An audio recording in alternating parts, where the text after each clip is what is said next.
Well, many families are grappling with what to do about holiday travel plans. Yes, there is a lot to consider with COVID cases on the rise across the country.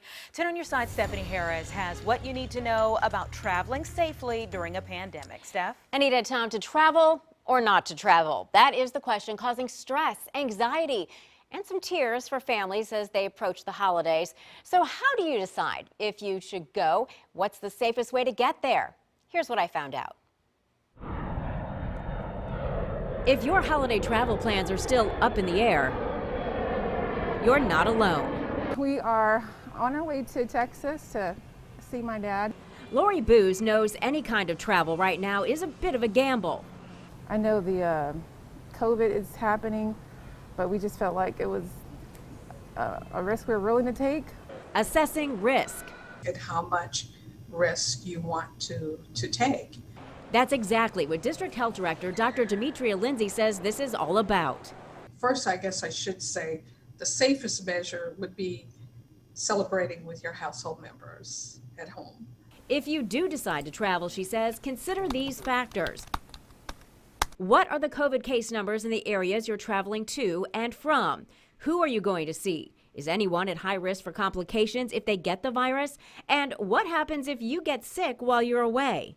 You may be staying in a hotel or you may be staying with relatives. If you're staying with relatives, then there is an issue of quarantine with those relatives. Planning is key, including how you'll get there. I don't know that there's any direct evidence that one mode is safer than another.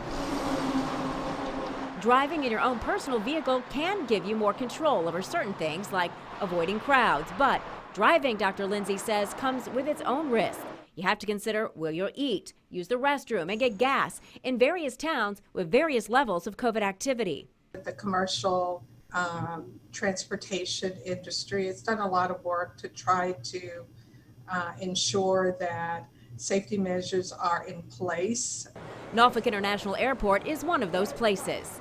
We take a layered approach towards mitigating the risks associated with the COVID-19 pandemic. They've taken all the usual precautions, plexiglass and hand sanitizing stations, free mask at the info desk, and markings on the floor for social distancing. Steve Sterling also pointed out this new investment. We have installed UV light fixtures on our escalator handrails to help kill the germs and viruses associated with the COVID-19. It all lowers your risk. If you want to lower it even further, Dr. Lindsay suggests flying in off-peak hours and avoiding the ticket counter, baggage checks, or other areas where people congregate as much as possible. Because there will be bigger crowds, Sterling expects about 3,300 passengers a day in Norfolk. That's about 300 a day more than they're seeing now. Still, it's about half of holidays past. Sometimes it gets difficult. Sometimes it may not be 6 feet, it may be 4 feet.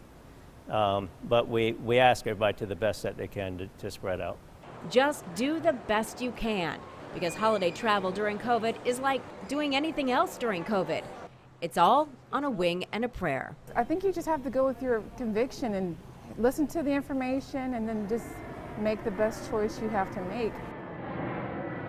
And along those lines, you may be thinking about getting a COVID test before you travel, and that's something being debated by a lot of health experts. Dr. Lindsay cautions, if you do get a negative result, you could just be incubating the virus that day and test positive the next day. So keep that in mind. Stephanie Harris, 10 on your side.